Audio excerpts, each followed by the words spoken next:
Chapter 9, A Rescue. Mrs. Honeybee had awakened that morning expecting a perfectly ordinary day.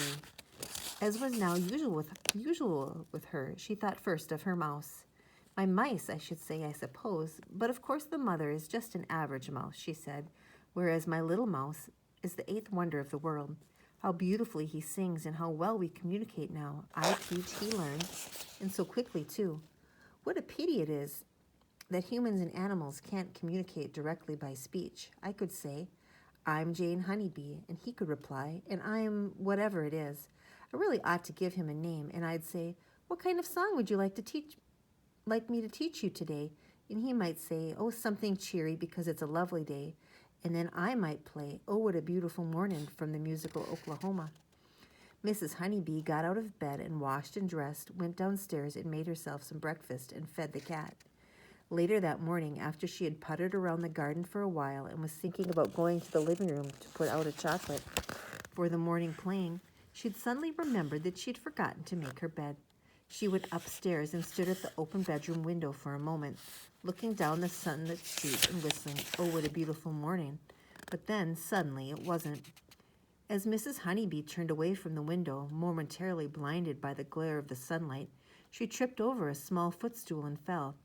Because she was old and stiff, she fell awkwardly, and as she hit the ground, she heard a horrible crackling sound and felt a white-hot pain in one ankle. For a while, she lay in a state of shock, but then she began to try to get to her feet, or rather to one foot. The other, she realized, could not possibly have any weight put on it. But she was quite shaky, and her efforts were in vain. Oh, dear Jane Honeybee, she gasped as she lay on her bedroom floor. What in the world's to become of you? And half fainting because the pain was so sharp, she gave a groan. Wolf, running into the bedroom at the sound, was mystified. Why was the lady laying on the floor with her eyes closed? And that groan had been a most unhappy noise. I must try to brighten her up, he thought, and in the most cheerful voice he could manage, he began to sing his version of the words to Come on, everyone, sing and dance and run, making friends and having a lot of fun. Mrs. Honeybee opened her eyes. Oh, Mouse, she said, you certainly are a good pal. You must have been wondering where I'd gone. You haven't had your morning chocolate. And I was going to teach you a new song, too. Oh, dear, oh, dear. If only you could understand me, I'd ask you to go downstairs and pick up the phone and dial 911. And when they ask what is wrong, you could answer, Mrs. Honeybee needs an ambulance. I need help, Mouse. I need help. Wolf, of course, could not understand a word of this, but some instinct told him that the lady was in trouble. I can't do anything, he thought. She needs a human being to come to her aid. And where are there other humans? Out on the street. He ran across the room and climbed up the curtains and onto the windowsill. Mrs. Honeybee's house was on a quiet tree-lined street where many people were not usually about. But at that very moment, a man appeared walking at a leisurely pace along the sidewalk toward the house. He was a tallish man, Wolf saw as he peered down, and he was dressed in a dark blue uniform and wearing a cap. His boots were big and black. No good squeaking at him, Wolf thought. I must sing as loud as I can to attract his attention. What shall I sing? Quickly, he thought about some new songs that he had learned. Mrs. Honeybee's taste in music was broad, and by chance, she had recently taught Wolf an old Beatles song. At the top of his voice, Wolf began to sing, Help! At the sound of that voice, so high, so pure, so true, the policeman stopped on his patrol and looked up at the bedroom window. Not only was he the local community policeman, but he also sang in the police choir. And what's more, he was friendly with old Mrs. Honeybee, knowing her one-time reputation as a concert pianist. Sometimes, as he walked along the street, he had heard her singing as she played, but this was not her voice. This was in a far higher register. In fact, it was the voice of a coloratura soprano. The policeman squinted upward, but he could see nothing, for Wolf was hidden from his gaze by the ivy that covered the house. He stood a moment smiling, for the voice, whoever it belonged to, was a very lovely one. Must be a recording she's playing, he thought as the song ended.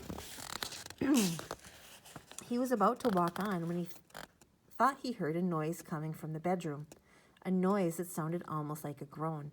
I hope the old lady's all right, he said to himself, and he went and knocked on the front door, then rang the bell.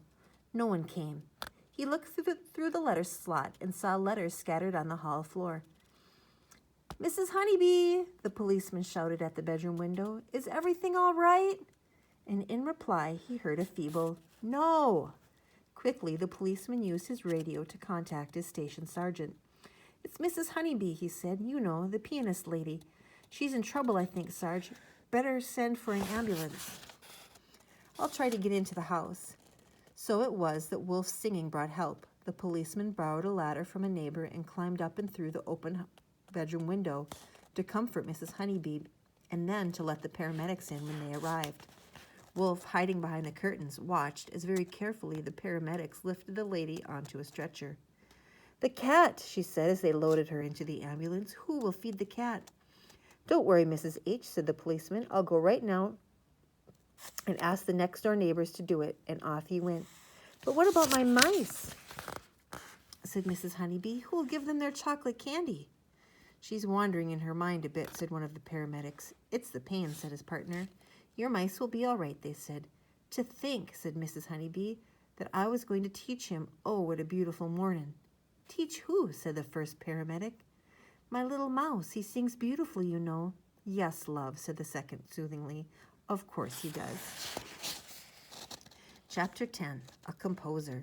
If Mrs. Honeybee had been young, the hospital would have set her broken ankle, put it in a cast or a bandage, and sent her home in no time at all.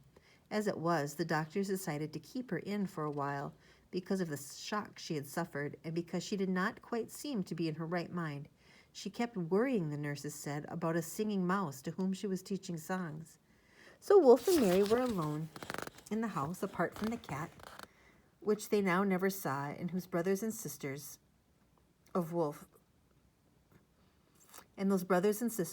who had not moved out, but who never came back to the living room anyway. Mary did not particularly miss the lady, but she did miss the chocolates. She had become hooked on them and was now suffering severe withdrawal symptoms. These made her short-tempered, and a good deal of time she addressed her son as Wolfgang Amadeus. Wolf missed his friend badly. What's more, he had no idea when she would return. How he longed to see her sitting at the piano smiling at him, for he now knew that when she showed her teeth to him, it did not, as it would have been the case with most animals, mean that she was angry with him, but rather the reverse. He missed his singing lessons very much, and though he practiced his scales every day, as she had taught him, and sang all the songs he learned, it wasn't the same without the accompanist. Nor, of course, was he hearing any new melodies. One evening when Mrs. Honeybee had been in the hospital for 4 or 5 days, Wolf was sitting and thinking on the piano stool. It made him feel closer to his friend when suddenly an idea occurred to him. "She's not here to teach me new tunes, but why don't I make up my own music? Has any mouse ever composed music before, I wonder? No, but then has any mouse ever sung the way I can? Why shouldn't I be a composer as well as a singer? Think how surprised she'll be when I sing my own music to her, my very own. And I don't mean Dumpty Dumpty Dumpty stuff, but really difficult music, like she sometimes plays, where I can really use my voice to the best advantage. What's more, if I sing this piece of music, whatever it turns out to be, often enough to her, she can learn to play it, and then she can accompany me. What a pity it is that humans can't communicate directly by speech. She could say, 'I'm whoever it is.' I really ought to give her a name, and I'd say, 'I am the composer Wolfgang Amadeus Mouse.'" Composition, Wolf found, was not at all easy. He spent many hours sitting on the piano top, warbling away without producing anything that satisfied him. He didn't bother with words. The melodies were what interested him. Then one day he hit upon a theme that he immediately knew would be the backbone of his piece. He was sitting, not on the piano, but upstairs on the sill of the now closed window in the lady's bedroom. He looked out, and high up in the sky, were swallows, hawking for insects in the warm evening air. A swooping, twisting, darting melody came into his head ready-made. As he sang the first few bars of it, Wolf felt suddenly inspired, and the music poured out of his mouth as his voice swooped and twisted and darted like the birds. Somehow he seemed to know instinctively where this musical work of his would start and the way it would continue and how it would end. And when it did end, he sang it again and again until he had every note firmly fixed in his head. Then he ran downstairs to find his mother. "Mommy," he cried, "what do you think? I'm a composer." "Composer," said Mary Mouse crustily, for she was missing those chocolate candies. "What on earth does that mean, Wolfgang Amadeus?" "I've made up some music of my very own," said Wolf. "Shall I sing it to you?" "If you must," said Mary. Truth to tell, she had a very poor musical ear, and though she was proud of her son's talents, she derived little pleasure from most of the songs he sang. But now, as she listened, she found herself at first interested, then moved, and finally captivated by the beauty of the music that he was singing, by its lightness, its airiness, its sheer joyfulness. "Oh, Wolf dear," she said when he had finished, "that was really lovely. Does it have a name?" "Yes," said Wolf, "that is my Swallow Sonata."